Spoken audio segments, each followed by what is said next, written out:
বন্ধুরা, আজকে রান্না হচ্ছে ঘুগনি।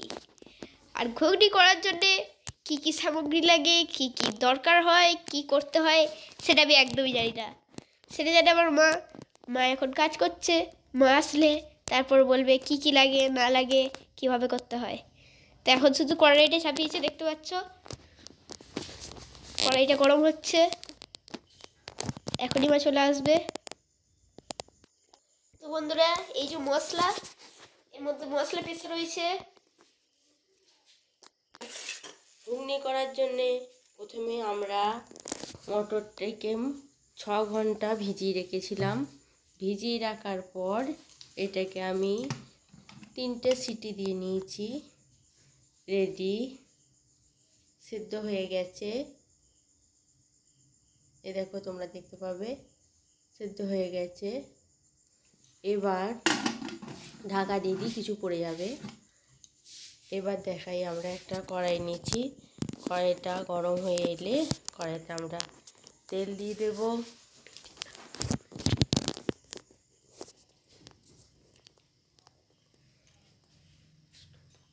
দিয়ে দিয়েছি, তেল গরম হয়ে এলে এবার আমরা এতে দিয়ে দেবো একটু, যেহেতু সর্ষের তেল তাই একটু ধোয়া ওঠার পরই আমি দেবো, তা না হলে তেলের গন্ধটা খাবারে থেকে যাবে।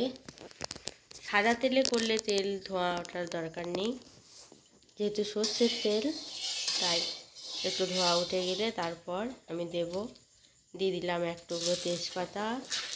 এবার ওতে দিয়ে দেবো আমি একটা কাঁচা লঙ্কা আর একটা পেঁয়াজের কুচো।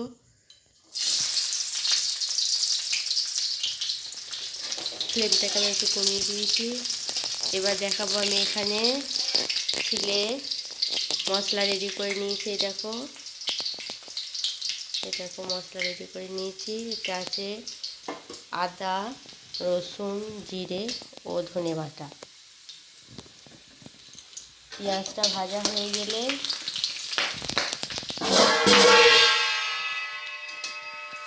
এই যে মশলা কিন্তু দেওয়া হয়ে গেল এর মধ্যে, দেখতে পাচ্ছেন আমাদের মশলা দেওয়া হয়ে গেল, কিন্তু তেল ছিটকে লাগার জন্য আমরা হাসছি। এতে আমি মশলাটা দিয়ে দিলাম।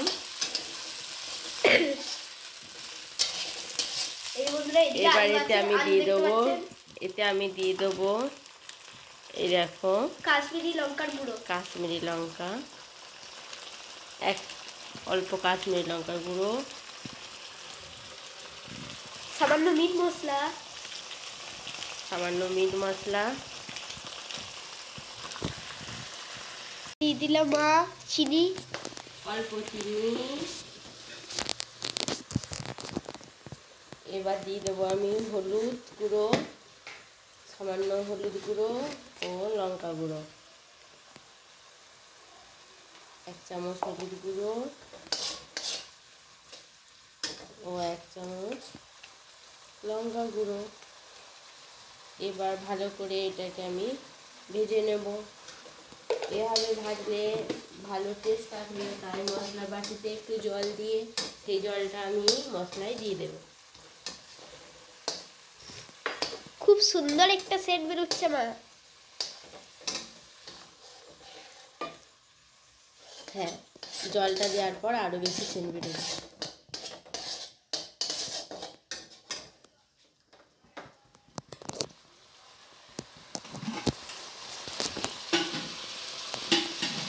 আমি আলুটা আগে সেদ্ধ করে রেখেছি।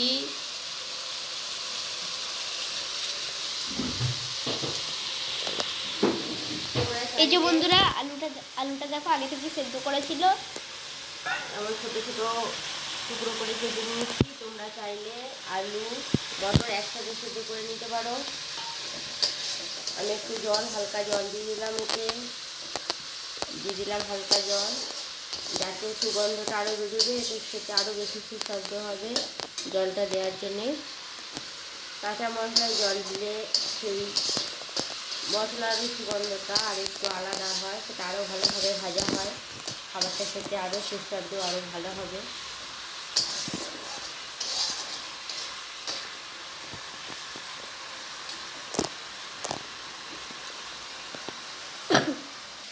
এখানে পেঁয়াজটা আর টমেটোটা মা খিসে রেখেছিল, আর পেঁয়াজটা খিসতে আমি হেল্প করেছি, মানে পেঁয়াজটা আমি খিসে দিয়েছি। এবার মশলায় আমি পেঁয়াজ আর টমেটো বাটাটা দিয়ে দেবো, একটু ভালো করে কষিয়ে নেব। মিনিট 2 ভালোভাবে কষিয়ে নেব। গ্যাসের আঁচটা একটু কমিয়ে দেবো যাতে মশলাটা আরও ভালোভাবে ভাজা হয়। এই জোর করে রাখলে সাইডগুলো পুড়ে যাবে, কালো হয়ে যাবে, এতে খেতে ভালো হবে না। তরকারিতে পোড়া পোড়া একটা গন্ধ আসবে, তাই একটু কমিয়ে দিয়ে পানির মতো মশলাটাকে ভাজতে দিতে হবে। এই আমি গ্যাসের ফ্লেমটা কমিয়ে দিলাম।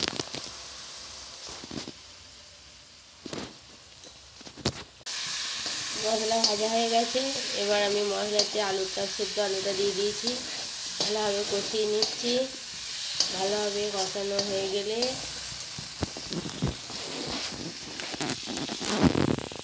আমি মটর সেদ্ধটা দিয়ে দেবো। হ্যাঁ, ভালোভাবে কষানো হয়ে গেছে। এই যে এর মধ্যে মটরের ছোলা দেওয়া হয়ে গেল।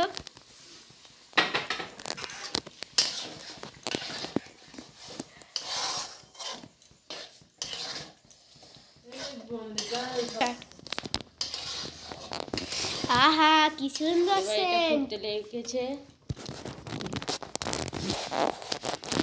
ভালোভাবে ফুটে যাক, ফুটিয়ে নেবো এটাকে। ফুটে গেলে ভালোভাবে এর সাথে মশলার সাথে মিশে যাবে। মশলার সাথে যখন মিশে যাবে তখন খেতে ভালো লাগবে। এ কি মা, এটা কি করছো? এসব পাতা চোতা কাটছো কেন? এটা কি পাতা, ভালো করে দেখো। কি কি বলো তুমি? ধনে পাতা। এটা খায়? হ্যাঁ, এটা তরকারি দিলে তরকারি খেতে আরও বেশি ভালো হবে। এটাকে আমি কেটে নিয়ে ভালো করে ধুয়ে নেব।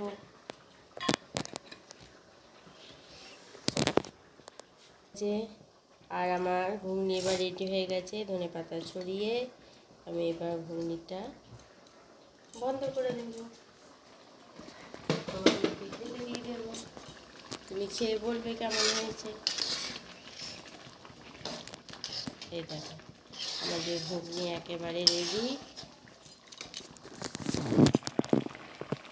ঘুগনি একদম রেডি।